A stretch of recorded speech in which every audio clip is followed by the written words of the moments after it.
Following shares of Glaxo ever since the New England Journal of Medicine came out with a positive report on the drug Avodart.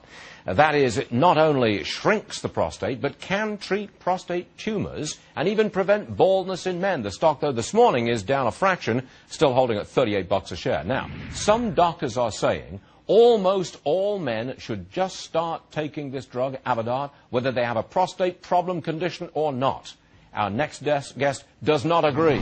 Do not disagree with this man. He's Dr. David Samadi, urologist and chief of robotic surgery at Mount Sinai Hospital, one of the best in the world in the prostate arena. He joins us in his scrubs, ladies and gentlemen. Doctor, welcome back. Good to see you, Stu. Should all men take Avodart, regardless of their prostate situation? Well, the answer is no. Historically, we were prescribing Avodart for enlarged prostate.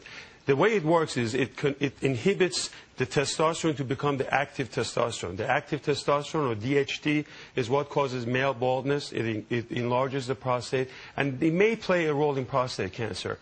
Now, they did a great study. They looked at 8,000 multi-institutional across many different countries, and what they found was, between placebo and the patients that took Avodart, that it may lower the good type of prostate cancer. It can reduce the relative risk of the slow-growing prostate cancer, not the aggressive prostate cancer that we care about. Okay. It's the aggressive prostate cancer that really kills, and that's a lethal type. So forget about prostate cancer. At this point, I would not give it to all of my patients with prostate cancer. That's the answer. Who would you give it to? Well, if on selected group of patients that have enlarged prostate, have family history of prostate cancer, I may consider giving to them. One of the side effects of this medication is the fact that it can reduce your PSA.